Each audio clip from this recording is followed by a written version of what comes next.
بسم اللہ الرحمن الرحیم الحمد للہ رب العالمین والصلاة والسلام علی اشرف الانبیاء والمرسلین خاتم النبیین رحمت للعالمین ابی القاسم محمد وآلہ الطیبین الطاہرین المعصومین المظلومین لا سیما بقیت اللہ فی الارضین ولعنت اللہ علی اعدائہم اجمعین اما بعد قال اللہ سبحانہ تبارک و تعالی وقولہ الحق اعوذ باللہ من الشیطان الرجیم ومن آیاتہ ان خلق لکم من انفسکم ازواجا لتسکنوا الیہا وجعل بینکم مودۃ ورحمہ صلوات پڑھیں بر محمد و آل محمد۔ ایک مرتبہ سورہ حمد اور 3 دفعہ سورہ قل هو اللہ کی تلاوت فرما کر مرحوم سید محمد علی ابن سید ریاض حسین صاحب کی روح کو اصال فرما دیں۔ بسم اللہ علی محمد بسم اللہ علی محمد بسم اللہ الرحمن الرحیم الحمد للہ ایاک نعبد و ایاک نستعین اهدنا الصراط المستقیم صراط الذین انعمت علیہم غیر المغضوب علیہم ولا الضالین۔ بسم اللہ الرحمن الرحیم قل هو اللہ احد اللہ الصمد لم یلد ولم یولد ولم یکن له کفوا احد۔ بسم اللہ الرحمن الرحیم قل هو اللہ احد اللہ الصمد ولم یلد ولم یولد ولم یکن له کفوا احد۔ بسم اللہ الرحمن الرحیم قل هو اللہ احد اللہ الصمد لم یلد ولم یولد ولم یکن له کفوا احد۔ ذلک اللہ ربی صدق اللہ العلی العظیم۔ صلوات پر محمد و آل محمد۔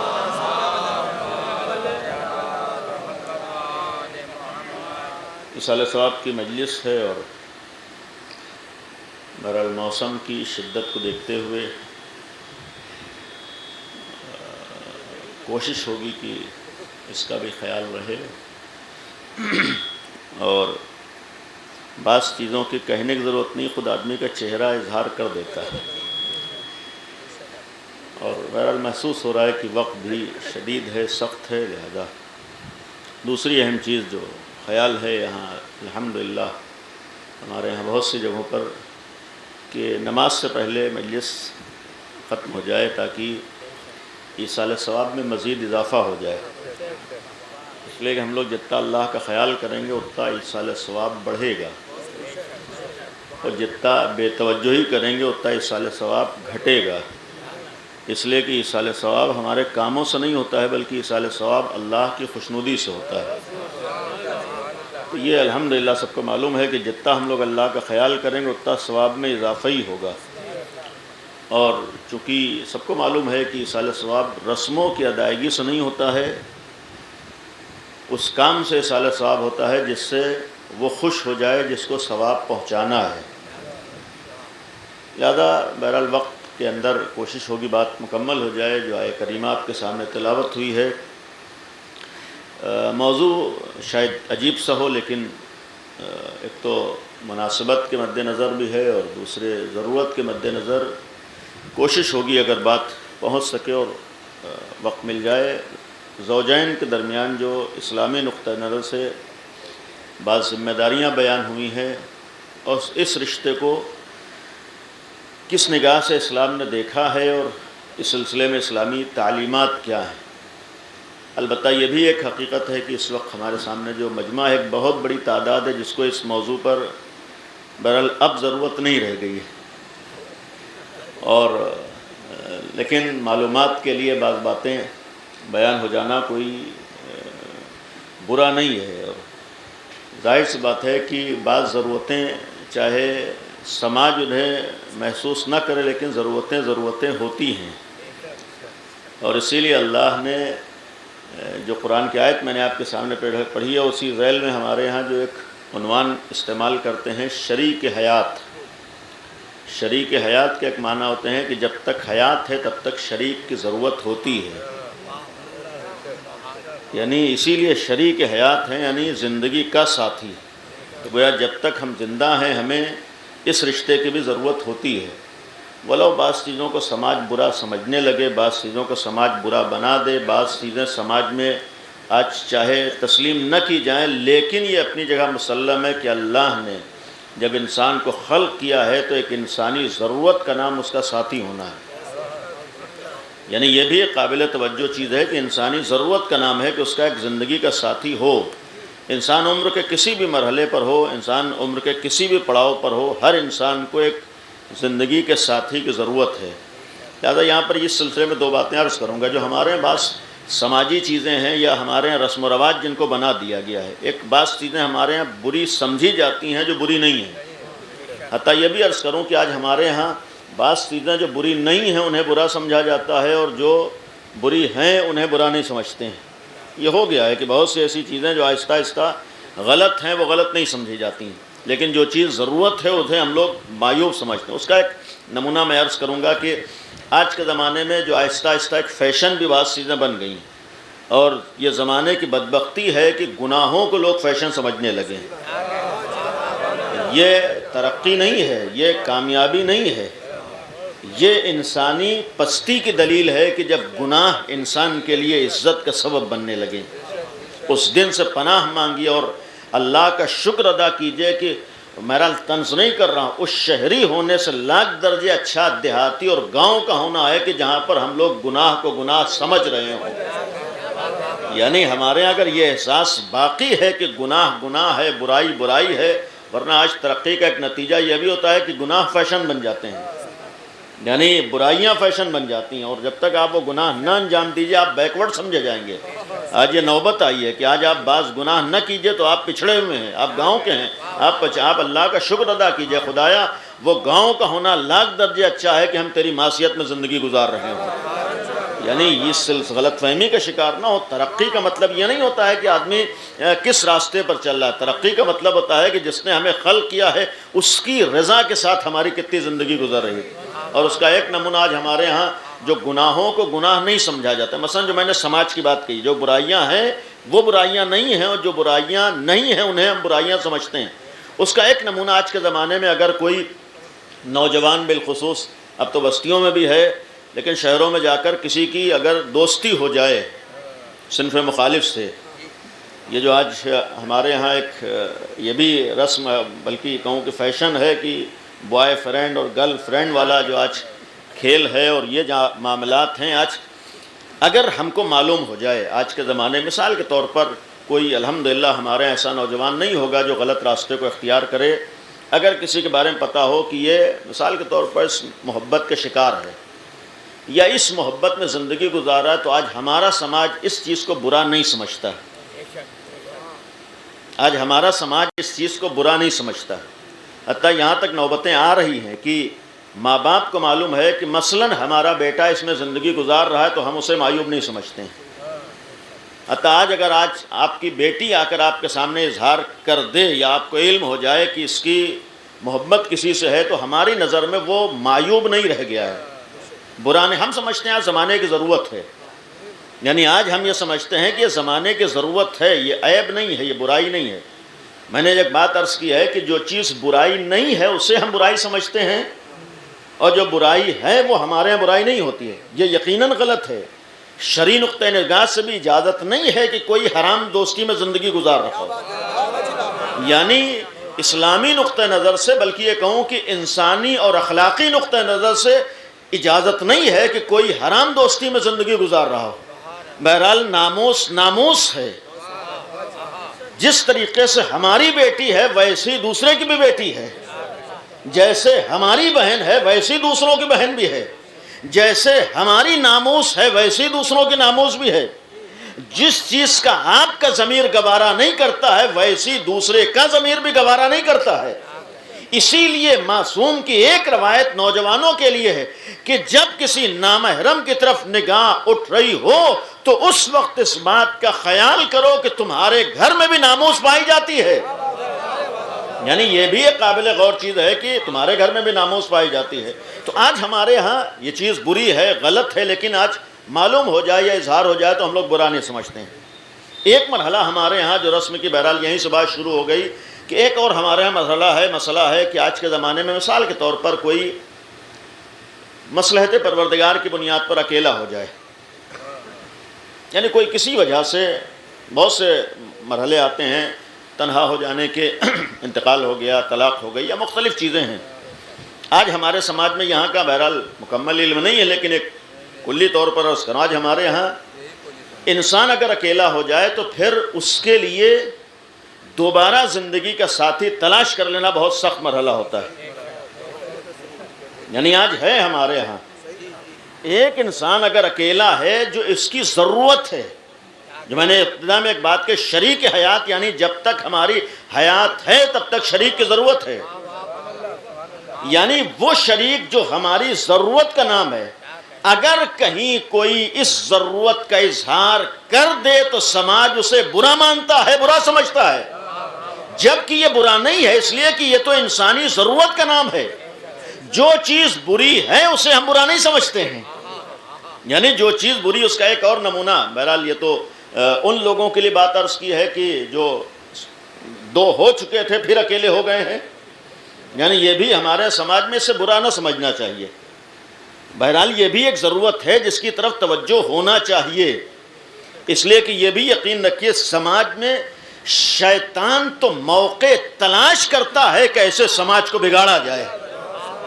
بہرحال بہت معذرت سے جملہ عرض کر رہا ہوں کہ بہرحال بہت سے ایسے موقع وہ تلاش کرتا ہے کہاں سے ہم نفوذ کریں، تو ہمارا اور آپ کا کام ایسے سارے راستوں کو بند کرنا ہوتا ہے جس سے سماج کہیں سے بھی اپنے مشن میں کامیاب ہو سکے، یعنی جہاں سے بہرحال بہکا سکے، ورغلا سکے، یا ذہنی اعتبار سے انسان کو بہرحال غلط راستے کی طرف لے جا۔ تو یہ قابل غور چیز ہے۔ بہرحال اس کو یہ نہ سمجھے کہ مجلس کا یہ موضوع کون سا ہے یا ممبر سے یہ کون سی کہنے کی بات ہے، نہیں، بہرحال ہر وہ چیز جو ہمیں اللہ تک پہنچا رہی ہو اور ہر وہ چیز جو شیطان کے راستے سے محفوظ رکھ رہی ہو، یہی ہمارے دین کا پیغام ہوا کرتا ہے۔ یعنی ہر وہ چیز جو ہمیں گناہوں سے بچا لے اور شیطان کے راستے سے بچا لے، ہمیں اللہ کے راستے پر لے کر آئے، وہ چیز ہماری ضرورت ہوتی ہے، اور یہ ہمیشہ ضرورت باقی رہتی۔ تو ایک یہ ضرورت ہے کہ بہرحال ہمارا سماج اس کو برا نہ سمجھے، اس ضرورت کی جانب بھی توجہ ہونا چاہیے۔ بھئی اگر کوئی بھی اکیلا ہوگا، اور ایک بات عرض کروں گا یہاں پر دیکھیے، یہ رشتہ ایسا ہے، قرآن کی جو میں نے آیت عرض کی ہے کہ وَمِنْ آیَاتِهِ، توجہ دیجیے گا، اللہ کی نشانیوں میں سے ایک نشانی ہے، ان خلق لکم من انفسکم ازواجا، کہ اس نے تمہی میں سے تمہاری بیویاں بنایا ہے، لتسکنوا الیہا، تاکہ تم زندگی میں سکون حاصل کرو، وجعل بینکم مودۃ ورحمہ، اور اسی اللہ نے تمہارے درمیان مودت اور رحمت قرار دی ہے۔ یعنی قرآن کی آیت ہے کہ مودت اور رحمت اس اللہ نے قرار دی ہے، یعنی یہ ایک رشتے کو خود قرآن کہہ رہا ہے کہ اللہ کی نشانیوں میں سے ایک نشانی یہ رشتہ ہے۔ یہ قابل توجہ چیز، جب نشانیوں میں سے ایک نشانی ہے تو آج ہمارے ہاں اس نشانی کی جانب بھی بہرحال ہر ایک کو توجہ دینا چاہیے، یعنی یہ بھی ایک سماجی ضرورت ہے جس کی جانب، حالانکہ شاید بعض افراد کے اعتبار سے یہ موضوعی قابل قبول نہ ہو، لیکن دیکھیں کبھی کبھی انسان اپنی ضرورت کا اظہار اپنی زبان سے نہیں کر پاتا ہے، لیکن یہ کام سماج کا ہوتا ہے کہ بہت سے لوگوں کی ضرورتوں کو محسوس کر لیا جائے۔ دیکھیے یہ بھی ہوتا ہے کہ بہت سی ضرورتوں کو محسوس کر لیا جائے، اور اس لیے ایک بات عرض کروں گا، دیکھیے ایک حقیقت ہے، کیونکہ اللہ نے کہا ہے کہ ہم نے اس میں ایک خاص اللہ کی نشانی رکھی، بہت سے افراد اس بات کو محسوس کر سکتے ہیں۔ اتنا یقین رکھیے کہ دنیا کی دولت، حتیٰ رشتہ دار بھی انسان کو وہ سہارا نہیں دے سکتے ہیں جو اس رشتے میں اللہ نے سہارا رکھ دیا ہے۔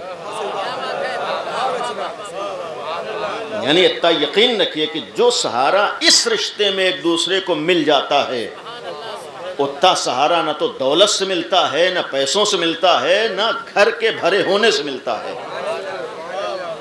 یہ یقین رکھیے، مسلم ہے کہ جو سہارا اس رشتے میں مل جاتا ہے وہ کسی اور رشتہ داری میں نہیں ملتا ہے۔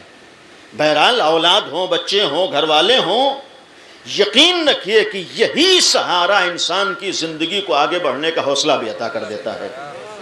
لہٰذا ایک مرحلہ ہمارے یہ، دوسری چیز اس ضمن میں بات آئی تو یہ بھی عرض کروں، شرعی نقطہ نظر سے بعض باتوں کے بارے میں غور کیجیے گا، اور جائیے فقہاء اور مراجع سے اور دین سے سوال کیجیے۔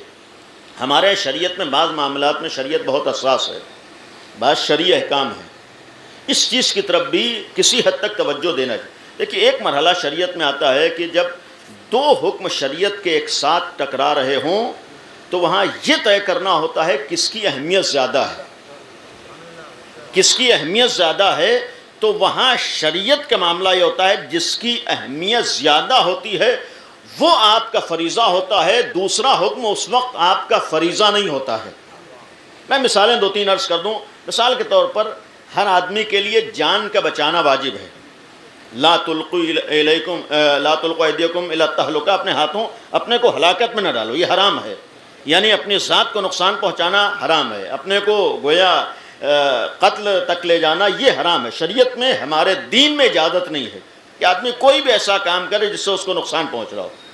لہذا اگر نقصان سے مراد وہ آخری مرحلے کا نقصان ہے تو جو چیز وہاں تک پہنچانے کا سبب بن جائے اس سے بھی ہمیں بچنا چاہیے، یعنی جو چیز ہمارے واقعی نقصان کا سبب بن جاتی ہے تو جو چیزیں وہاں تک لے جاتی ہیں ان سے بچنا چاہیے۔ یعنی یہ دین کہہ رہا ہے، شریعت کہہ رہی ہے، عقل کہہ رہی ہے کہ اپنے کو نقصان نہ پہنچاؤ۔ تو مثال کے طور پر اپنے کو نقصان آج بعض بیماریوں سے ہوتا ہے، اور بعض بیماریاں وجود میں کیسے آتی ہیں؟ مثال کے طور پر مسالے جیسی چیز سے، یعنی مسالے جیسی چیز ہے کہ بعض افراد کے لیے چاہے 2-4% ہوں لیکن مسالہ کھا کھا کر نوبت کہاں تک آتی۔ جب دین کہہ رہا ہے کہ اپنے کو نقصان نہ پہنچاؤ تو ہر وہ کام جو تمہیں نقصان پہنچا سکتا ہے اس سے بھی اپنے کو بچاؤ، یعنی اس سے بھی اپنے کو بچاؤ۔ یہ بھی ہمارا دین ہے، یہ ہماری شریعت ہے۔ لہذا ہر وہ چیز جس سے نقصان پہنچتا ہے، مسالے سے نقصان پہنچتا ہے تو آج ہمارے نوجوانوں کے لیے اجازت نہیں ہے کہ آپ شوق میں کھائیے۔ شوق کرنا ہے تو ان کاموں کا شوق کیجئے جس سے آپ کی دنیا اور آخرت بن رہی ہو۔ بھئی شوق کرنا ہے ان کاموں کیجئے جس سے آپ کی صحت بن رہی ہے اور آپ کو دنیا میں فائدہ اور آخرت میں فائدہ ہو۔ تو یہ بھی ایک مرحلہ ہے کہ نقصان پہنچانے کی ہمارے ہاں شریعت میں اجازت نہیں ہے۔ اس حد تک کوئی بھی ایسا کام، ایک صلوات پڑھ دیں بر محمد و آل محمد۔ تو یہ جو عرض کر رہا تھا کہ ہمارے سامنے کبھی کبھی دو مسئلے آتے ہیں، جلدی جلدی عرض کروں گا کہ ایک ہے کہ جان کا بچانا آدمی کے اوپر واجب ہے، تو ایک طرف ہماری جان ہے لیکن دوسری طرف دین کی بات آ جائے، یعنی دین کا بچانا اور جان کا بچانا ایک ہی وقت میں ہمارے سامنے دونوں راستے ہوں کہ ہم اپنے دین کو بچائیں گے یا جان کو بچائیں گے۔ تو سوال یہ ہے کہ ہمارے دین کی اہمیت زیادہ ہے یا ہماری جان کی اہمیت زیادہ ہے؟ دین کے مقابلے میں جان کی اہمیت ہے یا جان کے مقابلے میں دین کی اہمیت ہے؟ اتنا تو ہر آدمی جانتا ہے کہ دین کی اہمیت زیادہ ہے۔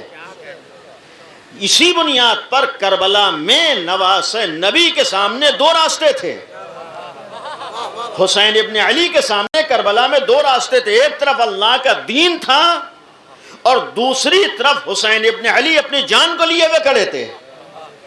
یعنی ایک طرف جان کا بچانا ہے اور دوسری طرف دین کا بچانا ہے۔ اب یہاں پر ہم یہ نہیں کہہ سکتے کہ ہمارے اوپر جان کا بچانا واجب ہے، نہیں، اگر دین کا بچانا واجب ہو، دین کے بچانے کی اہمیت زیادہ ہو اور دین کا بچانا جان دے کر ہو رہا ہو تو یہاں پر جان کا بچانا نہیں ہے بلکہ جان کا دینا واجب ہے۔ بھئی مسئلہ یہاں پر ہے، یہاں پر آپ یہ نہیں کہہ سکتے کہ اب تو ہمارے جان کا بچانا واجب ہے، نہیں، آج جان کا بچانا نہیں بلکہ چونکہ دین کا بچانا واجب ہے اور ہمارے اوپر فریضہ دین کے بچانے کا ہے، اگر دین کو بچانے کے لیے جان دینا پڑے تو اب یہاں جان دینا واجب ہے، ہم جان کو بچا نہیں سکتے ہیں۔ اسی لیے جہاں بڑی چیز کے لیے جان دینے کی بات آ جائے، اس جان دینے کو ہلاکت نہیں کہتے ہیں بلکہ شہادت کا درجہ کہا جاتا ہے۔ اتنا تو آدمی کو شعور دین کے سلسلے میں ہونا ہی چاہیے کہ ہلاکت کسے کہتے ہیں، شہادت کسے کہتے ہیں۔ جو لوگ دینی فتاویٰ دیا کرتے ہیں کم از کم انہیں اتنا تو شعور ہونا ہی چاہیے کہ شہادت کس چیز کا نام ہے، ہلاکت کس چیز کا نام ہے۔ لہذا جہاں پر بہرحال اگر بات آ جائے دین ہے یا جان ہے تو جان دے کر دین بچانا پڑے، جان دینا واجب ہے۔ اب ہم یہ نہیں کہہ سکتے کہ وہ حکم کہاں چلا گیا کہ جان کا بچانا واجب تھا، نہیں، وہاں پر ہمارے لیے دوسری منزل ایک اور مثال عرض کر دوں کہ آج ہمارے ہاں دیکھیے ہم سب کا فریضہ، اور بہرحال جو افراد سنتے رہتے ہوں تو میرا مجلسوں کا ایک کوشش رہتی ہے جوانوں کے لیے ایک بہرحال پیغام کی حد تک کہ آج کے زمانے کے نہیں بلکہ ہر زمانے کی ضرورت اپنے سماج سے جہالت کا خاتمہ ہے۔ تعلیم ہر زمانے کی ضرورت کا نام ہے۔ الحمدللہ ہماری اس بستی میں آس پاس میں بہت سے ماسٹر حضرات بھی ہیں۔ یہ بھی ایک کہ ہماری ایک پہچان ہمارا علم ہونا چاہیے۔ کوشش کیجئے کہ ہم اگر جعفری مذہب ہوں تو لوگ ہم کو ہماری تعلیم سے پہچان رہے ہیں، ہمارے علم سے لوگ ہمیں پہچان رہے ہیں۔ دنیا دیکھ کے کہے کہ چونکہ علی والا ہے لہذا سب سے زیادہ پڑھا لکھا ہے، ہر ایک کہے کہ چونکہ امام صادق کا ماننے والا ہے لہذا تعلیم میں کسی سے پیچھے نہیں ہے، اس لیے کہ جس کا ایمان کسی سے پیچھے نہ ہو تو پھر وہ چاہنے والا کسی سے پیچھے نہیں ہوتا ہے۔ نہیں، ہمارے ہاں ہم تو ایسے در سے وابستہ ہیں جو تعلیم میں سب سے آگے تھے، تو الحمدللہ ہمیں اس بات کا خیال کرنا ہے کہ ہماری پہچان ہمارا علم ہو۔ لہذا ایک جملہ جو میں نے بہت سے جگہوں پر جوانوں کے لیے عرض کیا، کوشش کیجئے اگر اپنے کو شوق ہے مولائی ظاہر کرنے کا، الحمدللہ ہم سب مولائی ہیں، لیکن بعض لوگوں کو ہوتا ہے کہ اپنے کو زیادہ ظاہر کریں کہ ہم بڑے مولائی ہیں، تو ایسا نہیں ہوتا ہے کہ سامنے والا چھوٹا مولائی ہے، نہیں، کتنا کون مولائی ہے یہ تو مولا کو خود معلوم ہے۔ بعض لوگ اس مرض کا شکار ہو جاتے ہیں کہ دوسرے کو چھوٹا مولائی ظاہر کریں، ثابت کریں، اور اپنے کو بڑا مولائی۔ بھائی مولا کو مولائیت کا تعلق ظاہر سے نہیں ہوتا ہے، اصل مولائیت کا تعلق دل سے ہوتا ہے۔ غدیر میں رسول اللہ نے یہی تو شرط لگائی تھی، کون دین دل سے ولایت کو قبول کرتا ہے۔ الست اولیٰ بکم من انفسکم، یعنی ولایت کا تعلق نفس سے ہوتا ہے، ظاہر سے نہیں ہے، دل میں ہے، اور پھر دل کا حال اللہ کو معلوم ہے۔ لہذا یہ کوشش نہ کریں، بعض جیسے ہمارے ہاں انحرافی گروہ تھے کہ جن کا کام ہی یہ تھا کہ ہر ایک کے ایمان کا گویا فیصلہ کر لینا، کون جنتی ہے کون جہنمی ہے۔ بعض لوگ ہیں اس مرض کا شکار ہیں کہ ہر ایک کو بدعت کا فتویٰ دے کر جہنمی ثابت کر دینے کا۔ پیغمبر کا تو مشن یہ تھا کہ اگر کوئی جہنمی ہے اسے جنتی بنا دیا جائے۔ ہمارا نبی تو پوری کائنات کو جنتی بنانے کے لیے آیا تھا۔ یہ ہے جو نام نبی پر جنتیوں کو جہنمی بنانا چاہتے ہیں۔ یہ تو ایک مرض ہے، بیماری ہے۔ کوشش کرو کہ لوگ اگر جہنمی ہیں تو جنتی بن جائیں، نہیں ہے کہ ہر ایک کے اوپر جہنمی ہونے کا سرٹیفکیٹ لگا دیا جائے، نہیں ہو سکتا ہے۔ تو ولایت کا اصل معاملہ اگر واقعی شوق ہے کہ ہم کو لوگ مولائی پہچانے تو مولائی لوگ کڑے سے نہیں پہچانے جائیں گے۔ آپ انصاف سے بتائیے، کیا مولا علی کو کڑے سے لوگ پہچانتے تھے کہ یہ علی ہیں؟ میں طنز نہیں کر رہا ہوں، بہرحال ایک قابل غور چیز ہے۔ کیا امام حسین کو لوگ ناڑے سے پہچانتے تھے کہ علی کے چاہنے والے ہیں؟ حتیٰ وہ تو اہل بیت ہیں، میں ان کا تذکرہ بہرحال نہیں کروں گا، لیکن اس معاملے میں سلمان و ابو ذر لوگوں کو اگر یہ علی والے مشہور تھے، پہچانے جاتے تو کن چیزوں سے؟ کیا بڑے بڑے بالوں سے پہچانے جانتے تھے کہ علی والے ہیں؟ کیا عجیب و غریب حلیے سے پہچانے جاتے تھے کہ علی والے ہیں؟ ان لوگوں کی پہچان کیا رہی ہے؟ اہل بیت کی پہچان کس پہچان سے لوگ دیکھے گئے ہیں؟ لوگ کب آل محمد کا تذکرہ کرتے تھے؟ کب لوگ اہل بیت کا نام لیتے تھے؟ تاریخ گواہ ہے کہ جب بھی علم کی بات آتی تھی لوگ اہل بیت کا نام لیتے تھے۔ یعنی آل محمد نے اپنی پہچان اپنے علم کو بنایا تھا۔ مقصد یہ ہے کہ اگر تمہیں اپنے کو مولائی ظاہر کرنا ہے تو عجیب و غریب حلیہ بنانے کے بجائے علم میں اتنی محنت کرو کہ تمہارے علم کو دیکھ کر دنیا کہے کہ چونکہ علی والا ہے لہذا علم اتنا آگے دکھائی دے رہا ہے۔ واقعی شوق ہے تو ہم محنت کر کے اپنے کو ثابت کریں کہ علی والے ہیں لہذا تعلیم میں آگے ہیں، پڑھائی میں آگے ہیں، اور ہماری پہچان ہماری تعلیم ہو۔ الحمدللہ بہت حد تک آج توجہ ہے اور مزید توجہ کی ضرورت ہے، لیکن اس ذیل میں ایک بات اور کہ آج ہمارے ہاں یہ بھی بعض لوگوں کو غلط فہمی ہوئی کہ اسلام میں، میں بہرحال شیعوں کی بات کر رہا ہوں، مذہب اہل بیت کے، ہمارے مذہب میں کبھی کسی شیعہ عالم نے لڑکیوں کی تعلیم پر رکاوٹ یا پابندی نہیں لگائی۔ مذہب اہل بیت میں کبھی بھی لڑکیوں کی تعلیم کو منع نہیں کیا گیا۔ بعض لوگ غلط فہمی ہے، اسی بنیاد پر پورے یقین سے اسلام میں لڑکیوں کی تعلیم منع نہیں ہے، بلکہ شاید لڑکوں سے زیادہ ضروری ہو۔ اس لیے کہ دیکھیے لڑکا پڑھا لکھا ہوگا تو اس کا اثر صرف اس کی ذات تک رہے گا، لڑکی پڑھی لکھی ہوگی تو اس کا اثر پورے سماج تک ہوتا ہے۔ یہ مسلم ہے کہ اگر لڑکی تعلیم یافتہ ہوگی تو پھر اس کا اثر پورے سماج پر ہوتا ہے، پورے معاشرے پر ہوتا ہے. ظاہر سی بات ہے، ایک لڑکی تعلیم یافتہ ہوتی ہے تو اس کا اثر اس کی آغوش میں آتا ہے. اور یہ جو حدیث ہے کہ اپنے اطلب العلم من المہد الی اللحد، گہوارے سے قبر تک علم حاصل کرو. انصاف سے بتائیے گہوارے سے علم کا آغاز کب ہوگا؟ آغوش سے علم کا آغاز کب ہوگا؟ جب ماں پڑھی لکھی ہوگی تبھی گہوارے سے علم کا آغاز ہوگا. اس کے معنی یہ ہے کہ ہمارا اسلام لڑکیوں کا ہرگز نہیں. وہ تو کہتا ہے کہ بھائی پڑھنا چاہیے، ضرور پڑھنا چاہیے، لیکن صرف ایک بات ہے جو بعض لوگ غلط فہم، پڑھنا ضروری ہے لیکن تعلیم کے لیے تعلیم سے انکار نہیں. اور یہاں پر ایک بات آئی اتفاقاً، کل کی جو اہم تاریخ ہے معصومہ قم سلام اللہ علیہا، یعنی ساتویں امام موسی کاظم علیہ السلام کی عظیم الشان بیٹی اور آٹھویں امام علی رضا علیہ السلام کی بہن، یعنی جن کا اصل نام فاطمہ ہے، شہرت معصومہ ہے، خود امام کا لقب دیا ہوا ہے، جن کی کل منسوب ہے تاریخ پہلی ذی القعدہ، یہ معصومہ قم سے منسوب تاریخ ہے. ایک بات آج یاد آ گئی کہ معصومہ قم کا ایک کمال ہے، یعنی بھی فضیلت ہے. جیسے حضرت زہرا سلام اللہ علیہا کی اہمیت و عظمت کا ایک راز یہ تھا کہ مختلف موقعوں پر پیغمبر یہ جملہ جناب فاطمہ کے لیے فرمایا کرتے تھے، فداہا ابوہا، یعنی ایسی بیٹی ہے کہ جس کے اوپر اس کا باپ قربان جائے. یعنی یہ جملہ ختمی مرتبت اپنی بیٹی حضرت زہرا کے لیے فرمایا کرتے، فداہا ابوہا، باپ قربان جائے.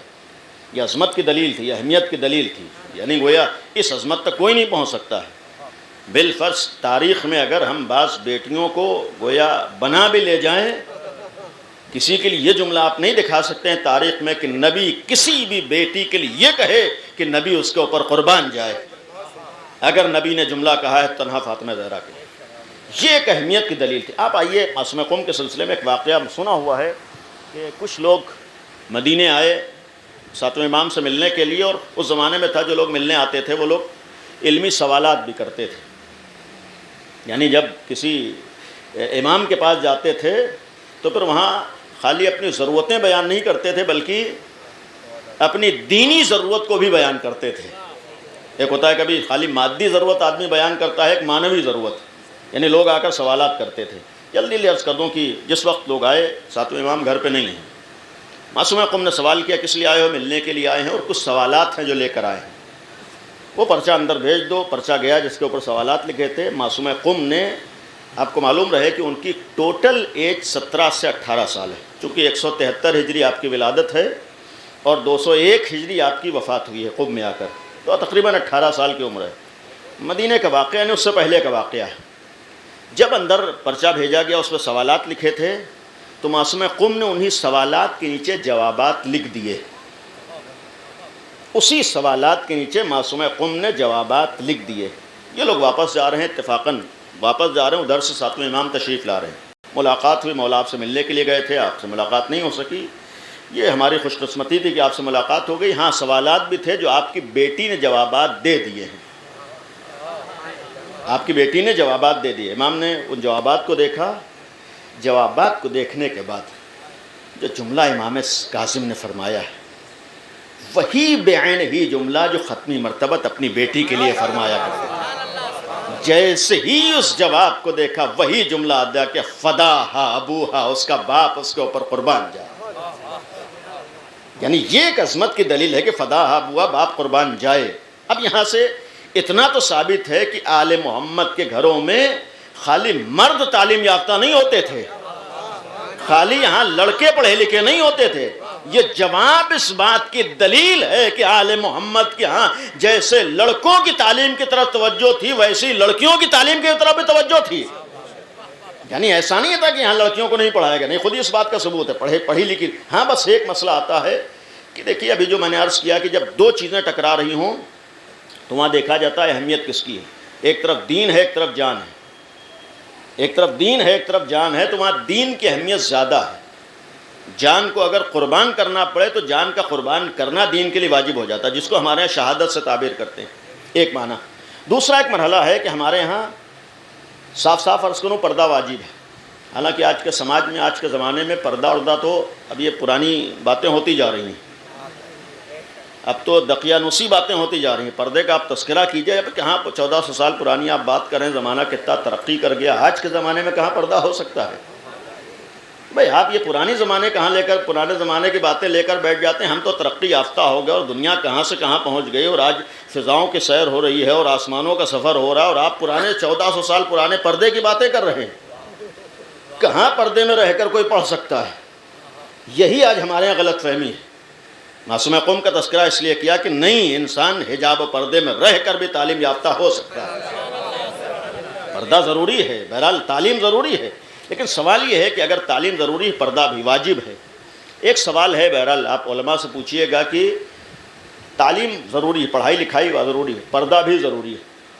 جیسے دین اور جان کا معاملہ آئے تو ویلو کس کی زیادہ ہے؟ دین کی۔ اب اگر مرحلہ آ جائے ایک طرف پردہ ہو اور ایک طرف جان ہو، ایک طرف پردہ ہو ایک طرف جان ہو، تب یہاں پر اہمیت کس کی زیادہ ہے؟ ایک طرف جان ہے ایک طرف پردہ ہے۔ پردہ مکمل دین نہیں ہے، دین کا ایک حکم ہے۔ جب مکمل دین ہو تب جان کی اہمیت نہیں ہے، دین کی اہمیت ہے۔ لیکن بہرحال جان کی اہمیت معمولی نہیں ہے، اس کا ثبوت خود کربلا کے میدان میں ہے۔ امام حسین کے سامنے دو چیزیں تھیں، ایک طرف جان تھی ایک طرف دین تھا۔ نبی کے نواسے نے جان دے کر دین کو بچا لیا ہے۔ اب چونکہ حسین ابن علی جان دے کر دین کو بچا چکے تھے، اب آپ کی بہن کے سامنے دو راستے سامنے آ رہے ہیں، ایک طرف پردہ ہے ایک طرف جان ہے۔ لہذا جب پردے کے مقابلے میں جان آ جائے تو جان کی اہمیت زیادہ ہوگی۔ اب جناب زینب کے اوپر جان کا بچانا واجب ہے۔ اب آپ یہ نہیں کہہ سکتے ہیں کہ حجاب و پردہ کہاں رہ گیا، اب حجاب و پردے والا حکم ختم ہو گیا جناب زینب کے لیے۔ یہاں جناب زینب کو شریعت کے اس مسئلے پر عمل کرنا ہے کہ ایسی منزل میں اپنی جان کی حفاظت ضروری ہے۔ جناب زینب اگر بے پردگی کے ساتھ سر پہ چادر نہیں ہے، خیمے سے باہر نکلی ہے، تو یہ بے پردہ باہر نہیں نکلی ہے بلکہ اپنے جان کو بچانے کے لیے باہر آئی ہے۔ لہذا وہاں پر ہمیں اتنا شعور ہو کہ ہمارے اوپر وظیفہ کیا ہے۔ تو جناب، اور البتہ یہ بھی قابل غور ہے کہ ایک ہی دن ہے، ایک ہی جگہ ہے، ایک ہی موقع ہے، تھوڑی دیر میں زمین آسمان کا فرق ہو جاتا ہے۔ آج بعض لوگ جوان بڑی تعجب سے کہتے ہیں کہ یہ مسئلہ کیسے بدل گیا، یہ شریعت کیسے بدلی، ہم تو اتنے سال سے کام کرتے چلے آ رہے تھے، یہ فقیہ نے کہاں سے نیا فتویٰ دے دیا۔ اگر دین کو سمجھنا ہے تو کربلا سے سمجھیے۔ کربلا خالی عزاداری منا لینے کا نام نہیں ہے، بلکہ کربلا دین کو سمجھنے کا نام ہے۔ حسین ابن علی کی یاد کا مطلب یہی تو ہے، تم دین کو سمجھو کہ دین کسے کہتے ہیں۔ ایک ہی جگہ ہے، ایک ہی دن ہے، تھوڑی دیر پہلے جان کا دینا واجب ہے، تھوڑی دیر کے بعد جان کا بچانا واجب ہے۔ بھائی امام حسین کے سامنے جان کا دینا واجب ہے۔ امام سجاد کہہ رہے پھوپھی اماں خیمے سے باہر نکلیے، جان کا بچانا واجب ہے۔ بھائی اس کو کہتے ہیں دین، اسے کہتے ہیں شریعت۔ یہ شعور ہر ایک کے اندر نہیں ہوتا ہے۔ یہ جناب زینب نے عالمہ ہو کر امام سجاد سے اسی لیے پوچھا تھا کہ دین کو سمجھنا ہو تو اپنا دماغ بھڑانے کی کوشش نہ کرو، بلکہ جو عالم و مجتہد ہو اس سے دین کا سوال کرو۔ یہ فیصلہ تو عالم کرے گا کہ دین کا حکم کیا ہے، یہ فیصلہ تو مجتہد کرے گا کہ اس وقت شریعت کیا حکم دے رہی ہے۔ یہ تمہارا مزاج نہیں بتائے گا کہ دین کسے کہتے ہیں، اس لیے کہ دین کسی کے مزاج کا نام نہیں ہے، دین اللہ کے حکم کا نام ہے۔ صلوات پڑھیں بر محمد و آل محمد۔ تو ظاہر سی بات ہے کہ اگر ایک طرف جان ہے ایک طرف پردہ ہے تو جان کا بچانا واجب ہے۔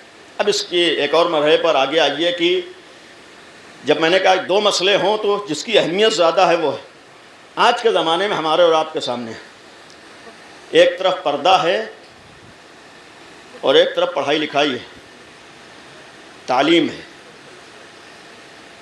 یعنی ایک طرف تعلیم ہے اور ایک طرف پردہ ہے۔ اب سوال ہے کس کی اہمیت زیادہ ہے؟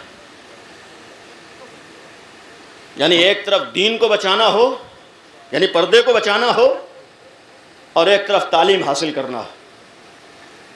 سوال یہ ہے کہ ایک طرف ہمارے لیے، ہماری بیٹیوں کے لیے تعلیم ہے اور ایک طرف پردہ ہے، یعنی ایک کو قربان کرنا پڑے گا، یا تو پردے کو قربان کرے یا تعلیم کو قربان کرے۔ سوال یہ ہے کہ اس کی اہمیت زیادہ ہے۔ جس کی اہمیت زیادہ ہوگی اس پر عمل ہوگا، جس کی اہمیت زیادہ نہیں ہے اسے قربان کیا جائے گا۔ میں نے کہا کہ بہرحال امام حسین کے سامنے دین کی اہمیت زیادہ تھی، لہذا جان کو قربان کر کے دین کو بچایا ہے۔ جناب زینب کے سامنے جان کی اہمیت پردے کے مقابلے میں زیادہ تھی، لہذا پردے کو قربان کر کے جان کی حفاظت کی ہے۔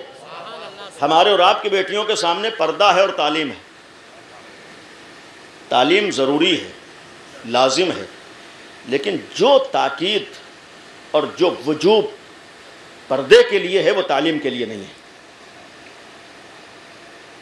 یعنی جو اہمیت پردے کی ہے، حجاب کی ہے، بہرحال صاف صاف عرض کر رہا ہوں، وہ اہمیت پردے کے مقابلے میں تعلیم کی نہیں ہے۔ آپ لاکھ برا مانیے، تعلیم ضروری ہے لیکن اس سے زیادہ ضروری پردہ ہے۔ اگر آپ کو اپنی بیٹی کو بے حجابی کی شکل میں تعلیم کے لیے بھیجنا پڑے تو یہاں پر شریعت اجازت نہیں دیتی ہے کہ بیٹی کو بے حجاب بنا کر آپ تعلیم دلا رہے ہو۔ نہیں، تعلیم ضروری ہے لیکن اسی حد تک ضروری ہے جہاں تک آپ کا دین بچ رہا ہو، جہاں تک دینی احکام کی حفاظت ہو رہی ہو، جہاں تک شریعت کی حفاظت ہو رہی ہو۔ اگر آپ کی بیٹی اپنی پہچان کو باقی رکھ کر اسکول جا سکتی ہو تو اسکول جانا ضروری ہوئے، لیکن اگر اس کو اپنی پہچان کو گھر میں رکھنا پڑے، اس کو اپنے حجاب و پردے کو گھر میں رکھنا پڑے یا اپنے بیگ میں رکھنا پڑے، تب اس کے لیے اجازت نہیں ہے تعلیم کی۔ میں صاف صاف عرض کر رہا ہوں، آپ کے لیے، اپنی بیٹیوں کے لیے تعلیم کی اجازت نہیں ہے اپنی پہچان کو مٹا کر، اس لیے کہ ہمارا دین وہ دین نہیں ہے کہ کچھ دیر کے لیے تو ہم دیندار رہیں اور کچھ دیر کے لیے دیندار نہ رہیں۔ ہم فلاں جگہ پر چلے جائیں تو ہمارا مذہب ہے اور وہاں نہ ہو تو ہمارا مذہب نہیں ہے۔ یہ تو عیسائیوں میں ہو سکتا ہے کہ چرچ میں جائیں تو مذہب ہے اور چرچ سے باہر آ جائیں تو مذہب نہیں ہے۔ ہمارے اسلام کا مطلب یہ ہے کہ جہاں رہیں وہاں اسلام ہونا ضروری ہے۔ ہمارے ہاں اسلام کا مطلب ہے کہ اسلام ہر جگہ ہے، بولنے میں اسلام ہے، پہننے میں اسلام ہے، رہنے میں اسلام ہے، ہر جگہ اسلام ہے۔ تو یہ نہیں ہو سکتا ہے کہ آپ اسلام کو گھر میں رکھ کر اسکول بھیج رہے ہیں۔ نہیں، تعلیم آپ کے لیے، لہذا یہ غلط فہمی کسی کو نہ ہو، تعلیم ضروری ہے لیکن اپنی پہچان کے ساتھ ضروری ہے، چونکہ اہمیت میں نے کہا کہ یہ نگاہوں میں رہے۔ اہمیت کس کی ہے؟ اب ایک بات یہاں پر جو ضمناً عرض کر رہا تھا کہ جس کی اہمیت زیادہ ہوتی ہے اس کو انجام دیا جاتا ہے۔ ایک مسئلہ ہے، بہرحال حساس ہے، غور کیجیے گا، اور ضروری نہیں ہے کہ آپ کی بستی کا معاملہ ہو یا کہیں اطراف کا معاملہ ہو، کہیں کا بھی معاملہ ہو، اگر ایک معاملہ ہے تو قابل توجہ ہے۔ غور کیجیے گا کہ ایک ہمارے مسئلہ ہے جو میں نے عرض کیا، نگاہوں میں رہے کہ اگر دو حکم ٹکرا رہے ہیں تو دیکھا جاتا ہے ویلو کس کی زیادہ ہے۔ یہ جو ابھی رشتے کی میں نے بات کی ہے، زوجین کے درمیان رشتہ، اس میں بھی بہرحال ایک حساس چیز ہے کہ ایک ذمہ داری مرد کی ہے۔ مرد کے اوپر جو فرائض ہیں، بہت سی ذمہ داریاں، بہت سے فرائض ہیں، بہرحال اس کی ضرورتوں کو پورا کرنا ہے۔ نان نفقہ بھی مرد کے اوپر واجب ہے، اور مرد کی مردانگی یہی تو ظاہر ہوتی ہے کہ کتنا اپنی ذمہ داریوں کو ادا کر لے جاتا ہے۔ مرد کی مردانگی کا مطلب یہ نہیں ہوتا ہے کتنا بیوی پہ غصہ کر لیتا ہے۔ بعض لوگ مردانگی اس میں سمجھتے ہیں کہ جتنا بیوی کے اوپر اکڑ لیں اتنے مرد ہیں، یہ تو نامردی کی دلیل ہے، اس لیے کہ کسی کمزور کے سامنے اکڑنا اسے مردانگی نہیں کہتے ہیں۔ بھئی مردانگی کا مطلب یہ ہے کہ اللہ نے جو ذمہ داریاں دی ہیں اسے ادا کر رہے ہو، تب تمہارے اندر مردانگی پائی جاتی ہے۔ بیوی بچوں کے لیے نان نفقے کا انتظام کرو، بیوی بچوں کی ضرورتوں کو پورا کرو، تب تمہاری مردانگی ثابت ہوگی۔ ظاہر سی بات یہ، ہماری ذمہ داریوں کو اگر ادا کیا ہے تب، یعنی اکڑ لینا، غصہ دکھا لینا اور پھر مار پیٹ دینا، یہ انسانیت کے خلاف ہے۔ یہ شریعت میں یہ ایک مرد کی گویا بے غیرتی کی دلیل ہوتی ہے کہ اپنے سے کمزور کے اوپر ہاتھ اٹھانے کی نوبت آ جائے۔ بہرحال ہو سکتا ہے بعض شریعت کی نگاہ میں مسائل آ جائیں، وہ استثنائی ہیں، لیکن عام حالات میں ہمیں حق نہیں ہے حتیٰ غصہ دکھانے کا اور ناراض ہو جانے کا۔ آج تو ہم لوگ معمولی چیزوں پہ ناراض ہو جاتے ہیں۔ دال میں نمک کم ہو گیا تو ہتے سے کھڑ جاتے ہیں۔ آج ہوتا ہے کہ روٹی تھوڑی سی جل گئی تو ہم غصے میں آ گئے۔ بھائی سوچئے کہ جیسے آپ تھکتے ہیں تو سامنے والا بھی انسان ہے، جیسے آپ کو بہرحال اپنے کاموں میں جانے کے بعد آپ تھک جاتے ہیں اور آپ کو زحمت کا احساس ہوتا ہے، تو ویسے سامنے والا بھی انسان ہے، غلطیاں آپ سے بھی ہوتی ہیں، غلطی اس سے ہو سکتی ہے۔ اسی لیے چوتھے امام زین العابدین علیہ السلام نے، آپ رسالہ حقوق اٹھا کر دیکھیں، اس میں امام نے ایک جملہ فرمایا ہے، مرد کی ذمہ داریوں میں سے، حقوق میں سے عورت کے سلسلے میں یہ بھی ہے کہ اگر کبھی اس سے نادانی ہو جائے تو انسان اسے معاف کر دے، اگر کبھی غلطی ہو جائے معاف کر دے، اور کم از کم ہم مردوں کو یہ سوچ کر معاف کر دینا چاہیے کہ اللہ کتنی ہماری غلطیوں کو معاف کر دیتا ہے۔ جو لوگ فوراً غصے میں آ جاتے ہیں اور پھر بدلہ لینے لگتے ہیں یا فوراً اس غصے کا اظہار کر دیتے ہیں، انصاف سے بتائیے ایسے ہی لوگ اگر سوچ لیں کہ اللہ بھی اگر غصے میں آ کر جتنی مخالفتیں ہم اس کی کرتے ہیں، اگر وہ فوراً ہم سے بدلہ لے لے تو پھر کیا ہوگا؟ جب اللہ معاف کرتا ہے تو پھر اپنے سے نیچے والوں کو معاف کرو، تب اللہ کی بارگاہ میں کہو خدایا ہم نے معاف کر دیا ہے، تو بھی ہمارے گناہوں کو معاف کر دے۔ یہ بھی ایک قابل غور چیز ہے کہ آج ہمارے ہاں اس رشتے میں بھی ذمہ داریوں میں سے ایک ذمہ داری، بہرحال حساس بات ہے، کاش میں اپنی بات کو پہنچا سکوں کہ ذمہ داری حقوق ہے ادائیگی، حتیٰ ہمارے ہاں یہ بھی ایک روایت ہے کہ مثال کے طور پر جس شہر میں بیوی بچے رہ رہے ہوں وہاں روایت موجود ہے کہ آپ کو حق نہیں ہے کہ دوسری جگہ جا کر بغیر کسی شرعی اور عقلی وجہ کے سوئیں، یعنی آپ کو بغیر عقلی اور شرعی وجہ کے سونے کی اجازت نہیں ہے۔ یہاں پر ایک مسئلہ ہے کہ دیکھیے جو بیوی کے حقوق اور شوہر کے حقوق ہیں، ان حقوق میں سے بعض حساس حقوق ہیں، بعض شرعی ذمہ داریاں ہیں، بعض وجوب کی منزلوں تک ہے، یعنی واجب کی منزلیں ہیں۔ ایک مرحلہ ہے 4 مہینے کی منزل ہے جہاں پر واجب کی منزلیں آ جاتی ہیں۔ دیکھیے ایک منزل ہے یہ واجب ہے، دوسرا کاروبار کا معاملہ ہے، رزق روزی کا معاملہ ہے۔ دیکھیے ایک مرد کے اوپر، ایک لڑکے کے اوپر گھر کی ذمہ داریوں اور ضرورتوں کو پورا کرنا بھی ضروری ہے، توجہ دیجیے گا، یعنی ایک مرد اور لڑکوں کے اوپر کمائی ضروری ہے، کمانا ضروری ہے، گھر کے خرچے پورا کرنا ضروری ہے، اور دوسری طرف بیوی کی جو شرعی ذمہ داریاں ہیں اس کی ادائیگی بھی ضروری ہے، اس کی بھی ذمہ داری ضروری ہے۔ تو ایک سوال یہ ہے کہ اگر یہ گھر کے خرچوں کا پورا کرنا ضروری ہے، نوکری ضروری ہے، بہرحال کام کرنا ضروری ہے، تو پھر سوال یہ ہو سکتا ہے کہ اگر ہم نہیں کمائیں گے تو ہمارے بچے بھوکے رہیں گے، تو پھر اس کی اہمیت زیادہ ہے، یعنی جان کا بچانا یہاں پر، یعنی ہم اگر کہیں بھی ہمیں کمانے کے لیے جانا پڑے، جانا ہمارے ضروری ہے۔ لیکن ایک مسئلہ یہ ہے کہ اگر ہم مثال کے طور پر اپنے وطن میں اپنی ضرورتیں پوری کر سکتے ہیں، شرعی مسئلہ عرض کرو، اگر ہم اپنے شہر میں اپنی ضروریات زندگی کما کر محنت کر کے پورا کر سکتے ہیں، اور اس کے باوجود ہم ایسی جگہ جائیں جہاں 1-2 سال بعد ہم آ نہ سکیں، غور کیجئے گا، یعنی ایک وقت اگر ہماری ضرورتیں ہمارے ملک میں، ہمارے شہر میں پوری ہو سکتی ہیں، اور اس کے بعد ہم باہر جا رہے ہوں۔ دیکھیں باہر جانا غلط نہیں ہے، کمانا غلط نہیں ہے، لیکن یہ بھی تو احساس رہے کہ ہمارے اوپر شریعت نے کیا کیا ذمہ داریاں عائد کی ہیں، شریعت نے ہمارے اوپر کیا کیا ذمہ داریاں عائد کی، اور کہیں خدا نخواستہ ہماری اس مسئلے میں بے توجہی کی وجہ سے کہیں پر انحراف وجود میں آ رہا ہو تو اس کے ذمہ دار ہم اور آپ ہو جایا کرتے ہیں۔ یعنی یہ مسئلہ معمولی نہیں ہے، بے توجہی والا معاملہ نہیں ہے۔ بہرحال ایک عمر کی منزلیں ایسی آتی ہیں کہ جہاں پر اپنے کو بچا لینا آسان نہیں ہوتا ہے۔ بھائی ممبروں سے بیٹھ کر جوانوں کو یہ تبلیغ کر دینا کہ گناہوں سے بچا لو کہنا بہت آسان ہے، ایک بڑھاپے میں آ کر بچوں کو نصیحتیں کر دینا بہت آسان ہوتا ہے، لیکن جوانی کی منزلوں میں سب سارے گناہ جب فراہم ہو ایسے میں اپنے کو بچا لینا آسان نہیں ہوتا ہے۔ یہ نہ سمجھ لیجئے کہ کھیل ہے آسانی سے بچا لے گا۔ اس جوان کی جگہ پر اپنے کو رکھ کے سوچئے کہ آج جس جگہ پر ہمارا جوان ہے، اگر اس جگہ پر ہم اور آپ ہوتے تو کیا آسان تھا گناہوں سے بچا لینا، اور جہاں ہر طریقے کے مواقع فراہم ہوں۔ یہ جناب یوسف کا واقعہ خالی قصے کہانی قرآن نہیں ہے، قرآن نے ہر واقعے میں ہمیں درس دیا ہے۔ جناب یوسف جیسے نبی نے ایک جملہ کہا تھا. جب زلیخا سامنے آئی ہے, جناب یوسف کا ایک جملہ قرآن میں جا کر پڑھیے, مفہوم یہ تھا کہ یہ تو اللہ کا احسان ہے, اگر اس منزل پر اللہ نے ہماری مدد کر کے ہم کو بچا نہ لیا ہوتا تو اس گناہ سے اپنے کو بچا لینا آسان نہیں تھا. یعنی آج خالی نصیحتوں سے کام نہیں چلتا ہے. اس جگہ پر اپنے کو رکھ کے سوچئے کہ اگر ایک نوجوان ہو اور سارے گناہ کے موقع فراہم ہوں.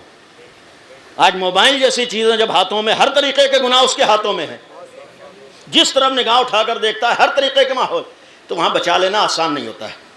تو اب اس سلسلے میں ایک ذمہ داری, بہرحال آپ ایک شرعی مسئلہ میں نے عرض کیا, جائیے معلوم کیجئے کہ اگر ہم کسی بھی جگہ اپنے کاروبار کے لیے جا رہے ہیں اور پھر وہاں سے 2-2 سال 3-3 سال بعد واپس آ رہے ہیں, 4-4 سال بعد واپس آ رہے ہیں, تو یہاں جو حقوق زوجیت ہیں اسے کیسے ادا کیا جائے گا؟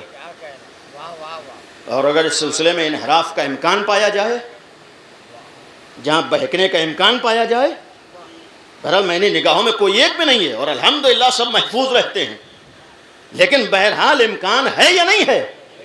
جب امکان ہے تو پھر ایسے سلسلے میں کسے توجہ دینا ہے؟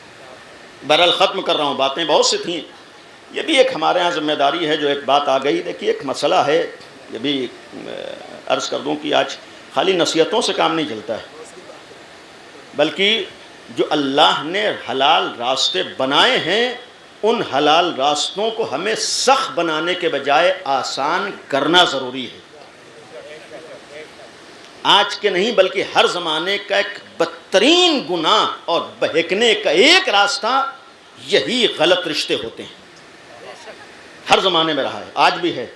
یہ جو آج دنیا بے حجابی اور بے پردگی کا گویا پروپیگنڈا کرے, یہ پروپیگنڈا نہیں ہے, یہ باقاعدہ سوچی سمجھی سازش ہے کہ دنیا والوں کو معلوم ہے کہ آسانی سے یہ والے گناہ نہیں ہو سکتے ہیں جب تک بے پردگی نہیں ہوگی. یعنی بے پردہ یہ عورتوں کو کیوں باہر لانا چاہتے ہیں؟ اسی لیے تو لانا چاہتے ہیں جب عورتیں بے پردہ باہر آئیں گی تبھی غلط لوگوں کو غلط مشن میں کامیابی کا موقع فراہم ہوگا, تبھی تو لوگوں کو موقع, شیطان تبھی تو اپنے مقصد میں کامیاب ہوگا. یا اسی طریقے سے آج یہ بھی جو کام آج جانور نہیں کرتا ہے, میں کھل کر عرض کروں, زنا جیسا بدترین عمل جانور بھی نہیں کرتا ہے. جانور ہو کر بھی اتنی شعور ضرور رکھتا ہے کہ اس فعل کو ہمیں کس کے ساتھ انجام دینا ہے. یعنی جانور اپنے جانور ہونے کو بھی اس مرحلے میں باقی رکھتا ہے کہ اللہ نے کس جگہ پر ہمیں اس عمل کی اجازت دی ہے. لیکن یہ حضرت انسان ہے جو بھول جاتا ہے کہ ہمیں کہاں اجازت ملی ہے. آج ہمارے سامنے نوبت ہے اور یہی وجہ ہے. صلوات پڑھ دی بر محمد و آل محمد. نماز کا وقت ہو گیا, منزلیں آخری منزلیں ہیں ختم کرتے ہوئے کہ آج بھی یہ مسئلہ ہے, توجہ کے لائق ہے کہ گناہ ہے. جب گناہ ہے تو پھر بہرحال آج کے حالات اور آج کا ماحول, حتیٰ خدا کا شکر کیجئے کہ ابھی بہت حد تک ہم لوگ محفوظ ہیں, ورنہ جو ترقی یافتہ ملک ہیں وہاں یہ گناہ جنہیں جانور میں نہیں کرتا ہے, عدالتیں انہیں قانونی بنا رہی ہیں. یعنی واقعی نہ سوچنے والی چیز ہے. یعنی زنا جیسا بدترین عمل جو غیر انسانی عمل ہے اسے آج عدالتیں قانونی حیثیت دے رہی ہیں. یعنی آج ہے یہ گناہ جو ہے آج کس حد تک آگے بڑھایا جا رہا ہے. اسی لیے میں نے کہا کہ باقاعدہ یہ سازش ہے عمدن کہ شیطان کیسے اپنے مشن میں کامیاب ہوگا, کیسے سماج برائیوں کا شکار ہوگا. جب یہ کوششیں ہیں تو ویسے میں دیکھیے ایک بات, بہرحال بات بہت سی تھی لیکن ختم کر رہا ہوں کہ آج ہمارے یہاں خالی بیٹھ کر نصیحتیں کر دینے سے کام نہیں چلتا ہے. آپ خالی جوانوں کو سمجھاتے رہیے, لاکھ سمجھاتے رہیے. آج کے زمانے میں بچا لینا آسان ہے. اس کا ایک راستہ یہ ہے کہ جو اللہ نے حلال راستہ بنایا ہے اس حلال راستے کو ہم اور آپ آسان بنائیں, اور ان حلال راستوں میں ہم لوگ اپنے رسم و رواج کو نہ دیکھیں, ضرورت کو دیکھیں. آج ہمارے سب سے بڑی مصیبت یہ ہے کہ ہم لوگ سوچتے ہیں جب تک ساری رسمیں ادا نہیں ہوں گے تب تک شادی نہیں کریں گے. ہوتا نہیں ہوتا ہے. رسمیں ضروری ہیں یا جوان کی حفاظت ضروری ہے. آج ہمارے یہاں کتنے ایسے ہوتے ہیں جب تک کما نہیں لوگے تب تک ہم تمہاری شادی نہیں کریں گے, جب تک کمانے والا لڑکا نہیں ملے گا تب تک اپنی بیٹی کو نہیں دیں گے. چاہے سماج گناہوں کا شکار ہو جائے، ہم اپنے غلط افکار سے پیچھے ہٹنے پہ تیار نہیں ہوتے ہیں۔ جبکہ ختم کرتے ایک جملہ عرض کروں، اس بات کا یقین رکھیے رازق ہم اور آپ نہیں ہے، رازق ہمارا پروردگار ہے۔ یہ جن لوگوں کے ذہنوں میں غلط تصور آتا ہے کہ کوئی کمانے والا لڑکا ملے گا تب بیٹی دیں گے، یعنی آپ اللہ کو رازق نہیں سمجھ رہے ہیں، لڑکے کو رازق سمجھ رہے ہیں۔ بھئی رزق کا انتظام کرنے کی ذمہ داری اس نے لی ہے، آپ نے ذمہ داری نہیں لی ہے۔ آپ صرف یہ دیکھ کے بیٹی دیجئے کہ اس کے اندر حیا اور غیرت پائی جاتی ہو۔ اگر اس کے اندر حیا اور غیرت پائی جائے گی اور وہ اپنے ہاتھ پیر ہلائے گا، جیسے اب تک اللہ اس کے رزق کا انتظام کر رہا تھا، ویسے ہی وہی اللہ دو ہونے کے بعد بھی رزق کا انتظام کرے گا۔ اللہ کے خزانے قدرت میں رزق میں کمی نہیں ہے۔ یہ دنیا والے سوچتے ہیں کہ تعداد بڑھ جائے گی، دنیا کا رزق کم ہو جائے گا۔ بھائی تم رازق ہوگے تو رزق میں کمی آ سکتی ہے، لیکن جب اللہ رازق ہے تو اس کے دینے میں کمی نہیں آ سکتی ہے، اس کے خزانے قدرت میں کمی نہیں آتی ہے۔ لہذا یقین رکھے رازق وہ ہے، ذہنوں سے نکال دیں۔ اسی لیے ایک روایت ہے چھٹے امام امام جعفر صادق علیہ الصلاۃ والسلام، امام کی ایک روایت ہے، بہرحال اس پہلو پر باتیں آئیں۔ امام نے فرمایا کہ جو لوگ یہ سوچ کے شادی دیر میں کرتے ہیں، چاہے اپنے بیٹوں کی یا بیٹیوں کی، کہ یہ کھانے پینے کا معاملہ کیسے چلے گا، زندگی کے خرچے کیسے پورے ہوں گے، یہی تو روایت ہے کہ من اخر تزید مخافت العیلہ، یعنی یہ خرچوں کی بنیاد پر جو لوگ شادی دیر میں کرتے ہیں، فقط اساء باللہ ظن السوء، یہ لوگ اللہ کے بارے میں بدگمان ہیں۔ امام کی روایت ہے ایسے لوگ اللہ کے بارے میں بدگمان ہیں۔ وجہ کیا؟ امام نے دلیل بھی دی کہ اللہ وعدہ خلاف نہیں ہے، اللہ وعدہ خلافی نہیں کرتا ہے۔ اللہ نے قرآن میں وعدہ کیا ہے وَأَنكِحُوا الْأَيَامَ مِنكُمْ وَالصَّالِحِينَ مِنْ عِبَادِكُمْ وَإِمَائِكُمْ، کہ تم شادی کراؤ، ان یکونوا فقراء، اگر وہ فقیر بھی ہوئے، یغنہم اللہ من فضل، تو اللہ اپنے فضل سے مالدار بنا دے گا۔ بھائی کہ اللہ یہ کہنے کے بعد وعدہ پہ عمل نہیں کرے گا۔ اور آج ہمارے نوبت تو یہاں تک ہے کہ ہمارے بستی کا اگر کوئی پیسے والا آ کر کہے کہ جاؤ شادی کر لو، ہم ذمہ داری لے رہے ہیں، تو ہم کو اس پیسے والے پر بھروسہ ہو جائے گا جس کا خود کوئی بھروسہ نہیں ہے، اور یہاں وہ بھروسہ دلوا رہا ہے جس نے سب کچھ دیا ہے، ہم کو اس کے اوپر بھروسہ نہیں ہوتا ہے۔ آج ہمارے وہ ہمیں بھروسہ دلا رہا، وعدہ کر رہا ہے کہ تم جاؤ قدم آگے بڑھاؤ، ہم دینے والے۔ امام نے فرمایا اللہ نے بہت سے نوجوانوں کا رزق ان کی شادی میں رکھا ہے۔ روایت عرض کر رہا ہوں کہ بعض نوجوانوں کا رزق اللہ نے ان کی شادی میں رکھا، یعنی وہ جائیں شادی کریں تاکہ اللہ انہیں رزق دے۔ ہمارے الٹا ہوتا ہے، ہم پہلے سوچتے ہیں پہلے رزق ملے تب شادی کریں گے۔ وہاں قرآن کیا کہہ رہا ہے؟ جاؤ شادی کرو، اللہ رزق دے گا۔ اس کا مطلب تھوڑا بہت ایمان اور اپنے عقیدے کا ثبوت بھی پیش کرنا چاہیے کہ ہم کو اللہ پر کتنا یقین ہے۔ اور یہی وجہ ہے کہ آج ہمارے ہاں، بہرحال اس بستی میں بہت حد تک ہے، لیکن آج ہمارے ہاں بعض جگہوں پر بہت دیر میں شادی کرتے ہیں، جبکہ ہمارے ہاں یہ مسئلہ قابل غور ہے کہ اگر انحراف کا خطرہ ہو، بہکنے کا خطرہ ہو۔ ایک بات آخری ہے کہ آج بہت سے لوگوں کے ذہنوں میں پڑھ لے تب ہم شادی کریں گے۔ بھائی تعلیم، پڑھائی میں تعلیم شادی سے رکاوٹ نہیں بنتی ہے۔ ایسا نہیں ہے کہ تعلیم کی وجہ سے تعلیم کے اوپر اثر پڑ جائے گا، ہرگز ایسا نہیں۔ انسان خود اپنی ذمہ داریوں کا احساس رکھتا ہو، سارے فرائض کو انجام دے سکتا ہے۔ اس لیے کہ وہ تعلیم کس کام کی جو انحراف کے بعد ہو رہی ہو، وہ تعلیم کس کام کی جو ہمارے بچے کو بچا نہ پائے، وہ تعلیم کس کام کی جو ہماری بیٹی کی حفاظت نہ کر پائے۔ اس لیے کہ کبھی کبھی معمولی سا تو انحراف ہوتا ہے لیکن اس کا اثر نسلوں تک جایا کرتا ہے۔ آج ہمارے ہی توجہ دیتے ہیں، بس ختم کیا۔ کل جو تاریخ ہے معصوم قم کی، معصوم قم کی شادی نہیں ہوئی تھی۔ بس آخری بات، معصوم قم کی شادی کیوں نہیں ہوئی؟ سوال یہ ہے کہ اہل بیت کے گھرانے میں اس طریقے کے نمونے نہیں آئیں گے، لیکن ایک نمونہ ہے معصوم قم کا جو سر فہرست ہے، شادی نہیں ہوئی۔ کیوں نہیں ہوئی؟ اس کی ایک وجہ معصومین نے یہ بھی بتائی ہے کہ جو عظمت معصوم قم کی تھی، خود امام رضا نے انہیں معصومہ کا لقب دیا ہے۔ وہ بحث میں نہیں جاؤں گا، بہرحال امام نے جنہیں معصومہ کہا ہے، کسی کو معصومہ کہہ دے معمولی بات نہیں ہوتی ہے۔ امام منہ دیکھی بات نہیں کرتا ہے، امام کسی کو خوش کرنا نہیں چاہتا ہے، امام وہی کہتا ہے جو حق ہوتا ہے۔ جب امام کسی کو معصوم اور معصومہ کہے، اس کا مطلب امام اس کی پوری زندگی کے اعمال کی ضمانت لے رہا ہوتا ہے۔ یہ ہے معصومہ قوم، جن کے اعمال کی ضمانت لی ہے امام نے، معصومہ کہا، شفیع روز جزا ہے۔ ظاہر سی بات ہے کہ اتنی عظمتوں کے حامل ہے۔ ایک روایت آپ نے سنی ہوگی، مولا متقیان امیر المومنین حضرت علی ابن ابی طالب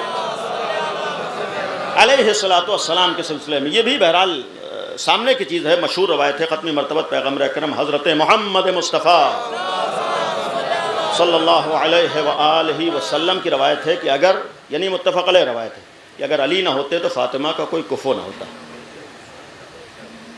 تاریخ جتنی بھی نبی کی بیٹیاں گڑھ لے، لیکن کسی بیٹی کے لیے پیغمبر نے یہ نہیں فرمایا کہ اگر فلاں نہ ہوتے تو پھر اس کا کوئی کفو نہ ہوتا۔ اگر یہ بات پیغمبر نے کسی کے لیے کہی، تنہا فاطمہ زہرا کے لیے کہی، اس کا مطلب جو عظمت فاطمہ کی ہے وہ کسی اور کی نہیں۔ تو اس کا مفہوم کیا ہے کہ اگر علی نہ ہوتے تو فاطمہ کو کوئی کفو نہ ہوتا۔ اس کے معنی یہ ہے کہ جب فاطمہ جیسی خاتون ہو تو اس کی ہمسری کا حق اسے ہوتا ہے جو علی جیسا انسان ہو، علی جیسا انسان ہو۔ اب یہاں پر سوال یہ ہے کہ معصوم قوم کی شادی کیوں نہیں ہوئی؟ اس کی بعض علماء نے وجہ یہ بیان کی، چونکہ اس وقت کوئی اس لائق نہیں تھا کہ حضرت معصومہ کی ہمسری کر سکے، یعنی عظمتوں کے اعتبار سے کوئی اس لائق نہیں تھا جو ہمسری کر سکے۔ اس کا ایک مطلب ہمارا اور آپ کے لیے پیغام ہے، میں اشارتاً عرض کر رہا ہوں، ہم سب کے لیے ایک بہت بڑی ذمہ داری کا پیغام ہے۔ اتنا یقین رکھیے کہ ہمسری کے لیے لیاقت ضروری ہوتی ہے، ہمسری کے لیے لیاقت ضروری ہوتی ہے۔ آج ہمارے یہاں کس چیز کی ویلیو سب سے زیادہ ہے؟ بس ختم کر رہا ہوں، بہرحال بات طولانی ہو گئی۔ آج کس چیز کی ہمارے اہمیت زیادہ ہے؟ اگر اہمیت ہے تو دین ہے، ولایت ہے، معرفت اہل بیت ہے۔ محبت اہل بیت سے بڑھ کر کسی چیز کی اہمیت نہیں ہو سکتی ہے۔ ایک چاہنے والا امام کی بارگاہ میں آتا ہے، مولا پریشان ہو، ہرگز پریشان نہیں ہو، مولا غربت کا شکار ہو، ہرگز نہیں ہو۔ کیوں؟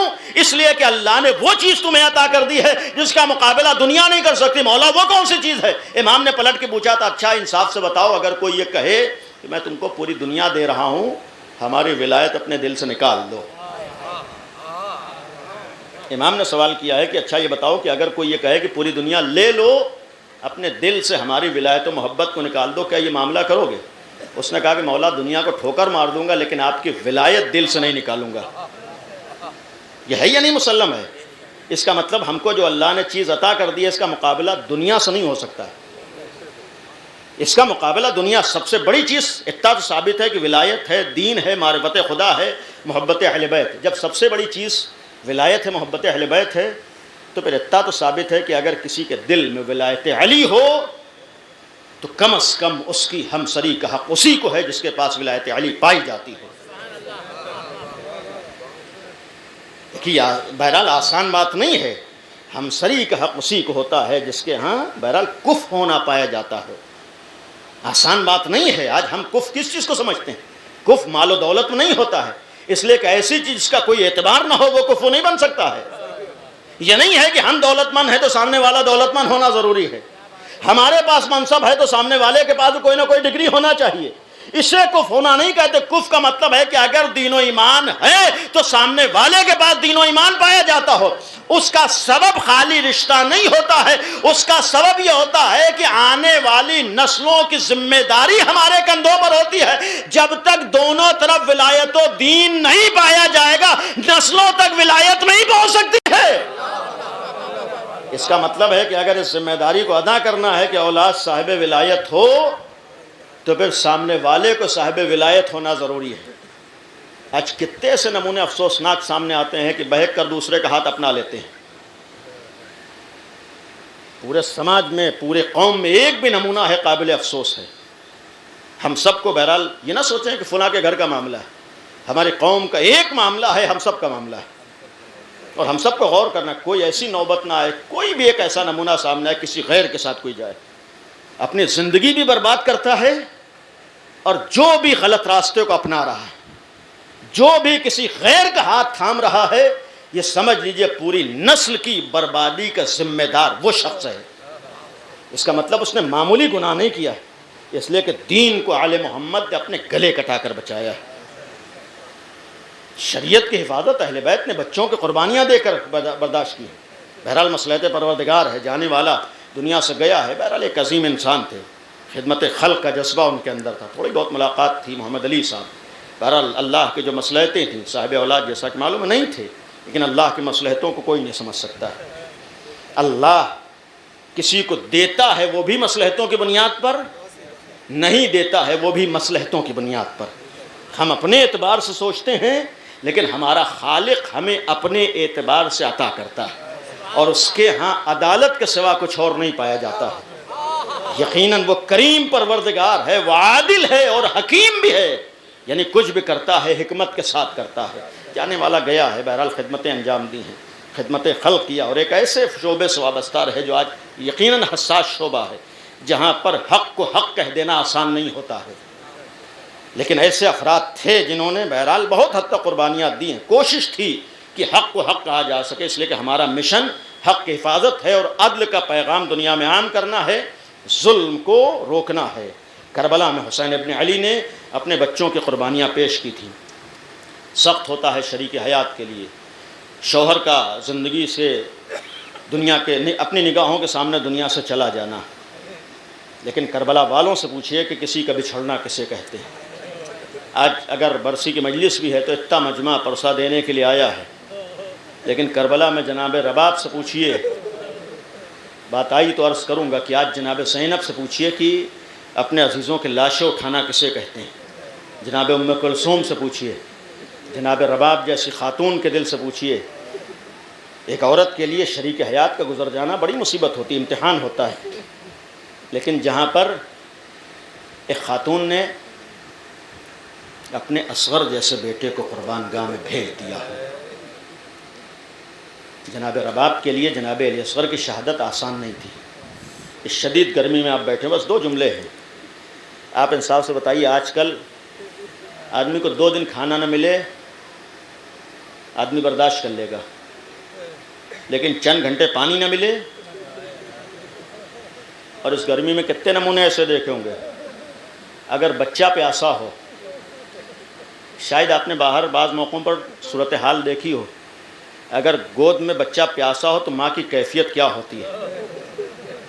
ماں کو سب کچھ برداشت ہوتا ہے، بچے کی تکلیف برداشت نہیں ہوتی ہے۔ آسان نہیں ہے، 3 دن کے لیے اصغر پیاسے تھے۔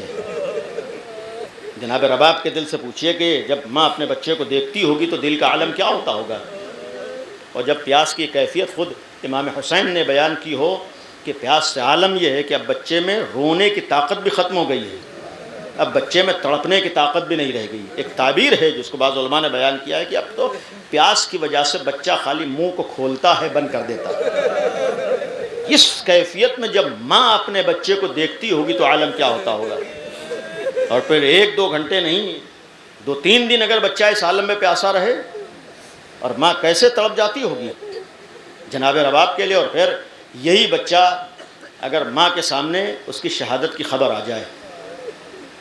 آج جناب علی اصغر کے مصائب آپ کسی غیر سے بتائیے، اگر اس کے اندر ذرہ برابر انسانیت ہے تو اس کی آنکھوں میں آنسو آ جاتے ہیں کہ 6 مہینے کے بچے کو شہید کر دیا جائے، بھی پیاسا شہید کر دیا جائے، باپ کے ہاتھوں میں شہید کر دیا جائے، 3 بھال کے تیر سے شہید کر دیا جائے۔ یعنی جو چیز ایک غیر نہیں سن پاتا ہے، آپ نے محسوس کیا ایک ماں کیسے اس واقعے کو سن لے گی۔ جس وقت امام حسین لے کر آئے ہیں، رباب اپنی امانت کو لے جاؤ، جناب رباب آئی ہیں تو منظر کیا دیکھا ہے، من کا ڈھلا ہوا ہے، 6 مہینے کا بچہ ہے، گلا چھدا نہیں تھا بلکہ گلا جناب اصغر ذبح ہو گئے تھے، کیونکہ روایت کے الفاظ ہیں ذبح الطفل من الحزن الى الحزن، یہ بچہ ایک کان سے دوسرے کان ذبح ہو گیا تھا۔ اس عالم میں ماں نے دیکھا ہے، بے چین ہو گئی، لیکن صرف ایک تصور عرض کرنا، شاید جناب رباب نے یہ سوچ کر برداشت کر لیا ہو کہ میرا 6 مہینے کا بچہ شہید تو کر دیا گیا لیکن میرا والی و وارث موجود ہے، یہی تو سوچ کے برداشت کیا ہوگا کہ علی اصغر اگر شہید کر دیے گئے تو آقا حسین زندہ ہے۔ آپ سوچئے جس ماں نے اصغر جیسے بچے کی شہادت کو یہ سوچ کے برداشت کر لیا ہو کہ میرا والی و وارث حسین زندہ ہے، جب اسی آقا حسین نے آ کر یہ جملہ کہا ہوگا ایک رباب تم پر حسین کا آخری سلام ہے۔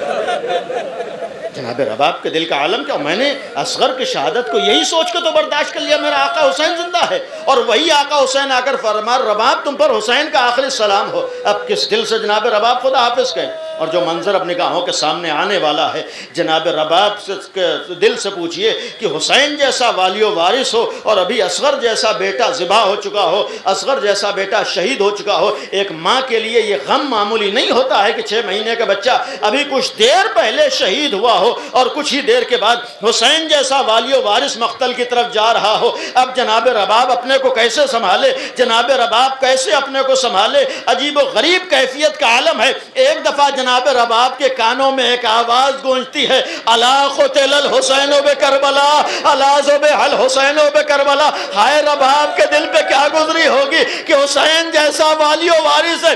ایک جملہ آ کر جناب فضہ نے بھی کہا ہوگا، اے شہزادی غضب ہو گیا۔ اب کیا غضب ہو گیا؟ آقا حسین شہید کر دیے گئے۔ میں نے اپنے کانوں سے سنا ہے کہ گھوڑوں کی نال بندی کا حکم دیا گیا ہے۔ ذرا جناب رباب کے دل سے پوچھو، جس کا حسین جیسا والی و وارث ابھی شہید ہوا ہو، درے خیمہ پر جو آ کر منظر دیکھا، بیچ میں لاش حسین ہے، ادھر کے گھوڑے ادھر، ادھر کے گھوڑے ادھر۔